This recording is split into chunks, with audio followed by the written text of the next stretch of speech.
Welcome to King Moves. In chess, the king moves one step at a time, but that single move can change everything. Each week, we explore mindset shifts and simple actions that could lead to the next breakthrough in your business and life. I'm your co-host, Ethan King, from Atlanta, Georgia, USA. Entrepreneur, TEDx speaker, and best-selling author of Wealth Beyond Money. And I'm your co-host, Justin King, no relation to Ethan, from Cape Town, South Africa. Entrepreneur, speaker, and business growth strategist. Our journey crosses continents and cultures as we think out loud, challenge assumptions, and uncover the small moves that create big momentum. Welcome to King Moves. Let's start the conversation. Off the back of my big birthday run, there's something that's been on my mind and I've been thinking about, and that was the fact that in order to complete these 10 marathons in 10 days, there was obviously some training that had to go into it.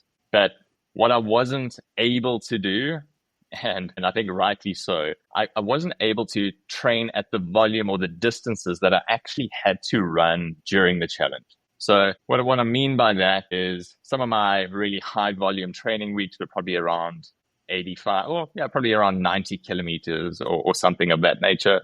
Whereas the run itself, I did 430 kilometers in just over a weekend, or in a week and a half, just under a week and a half. So quite a big difference. And that's got me to thinking a lot about the professional athletes, not other professional athletes. I'm not a professional athlete. Athletes in general, they don't train at their max. There's somebody who's looking to win an Olympic gold medal in the 100-meter sprint. They don't go out and every single day train at 100% of their ultimate ability, trying to run sub-10s for men, as an example, day in and day out. They'll have some slower sessions, some longer sessions, but so that they're ready when the time comes to really put that extra effort in, that they've prepared their body for being able to tackle the event itself, the real challenge. And where my mind has gone is, how do we do this in business? Because in my experience dealing with a lot of leaders in business, we seem to just redline ourselves every single day. We go to work and we are at capacity day in, day out. Whereas what I think we need to do is we need to learn when there are moments to take the foot off the gas, to be putting in the reps at 70%, 80% of our capacity, but knowing that we are prepared, and when the time comes, when we've got to go to 100, 110%, we know what it feels like and we can get there, but we've got something in the tank to give. So it's a bit of a long-winded question, but that's where my mind is at, and I'd love to get your thoughts. The first thing that comes to my mind is, if you stay ready, you don't have to get ready. So in work, because you're comparing work life to your fitness life, right? So you had this big, momentous 10 marathons in 10 days. If you compare that to the work world, that's like this huge multi-million-dollar project lands on your lap, and you have a very short window of time to get it done and very few resources, but you've got to get it done. So you might have to pull a bunch of all-nighters. You might have to, rally the team together. You might have to hire more people really quickly and develop at a rapid pace. But you know what? If you're ready, if you're mentally prepared to do that, and you have your team ready and your infrastructure ready, then you can handle that when it comes up, when the time comes. My mentor, Les Brown, he always says, it's better to be prepared for an opportunity that you don't get than to be unprepared for an opportunity that you do get. So that's what comes to mind for me. Like, Justin, you nailed, the 10 marathons in 10 days is a huge feat, but you were prepared for it. Even though you didn't train on that exact run, that exact distance, you don't necessarily have to do that. You don't have to play in the Super Bowl, practice the Super Bowl to play in the Super Bowl. You need practice in football. You need to be mentally prepared to dominate when the game time comes. And I would argue that your body, over the past 40 years, you've conditioned it to be ready to nail it for your 40th birthday. So all of that building up, even though you didn't do that exact run, prepared you for that run. Yeah, I love that. And I think you and I are really aligned on this, but I do see a lot of people falling into the trap of, and I said it to you before we hit record, some people would have thought, or I even at one stage thought, man, how do I do 10 marathons in 10 days if I haven't done 10 marathons in 10 days? Like, you think you've got to train and do all that stuff in order to be able to do that stuff or do that thing. So what are some ways that business owners, leaders can just take their foot off the gas and not have to always redline it? And while you're thinking about that, I love what Michael Johnson speaks about, the sprinter. And he said he used to, when he got to the start line of a race, he used to ask himself two questions. It is, am I prepared?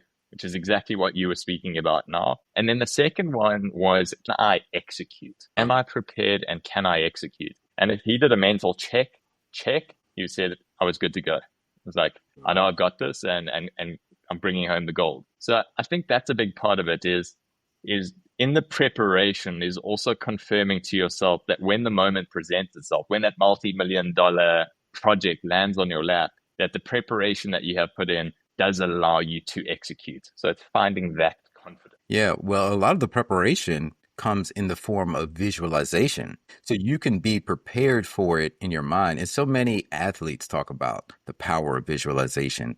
Like they will have visualized the entire race and crossing that finish line in first place over and over in their mind. So even though you didn't physically run 10 marathons to prepare for your 10 marathons, I'm sure you visualized it in your mind. You visualized a lot of that because you mapped out your course and everything. You knew where you were going to run. So in your mind, you were playing that movie out in your head. You in a way, you actually did practice those 10 marathons in 10 days. Yeah. Call bullshit on that. You're not functioning at your the optimal you with 3 hours of sleep every single day.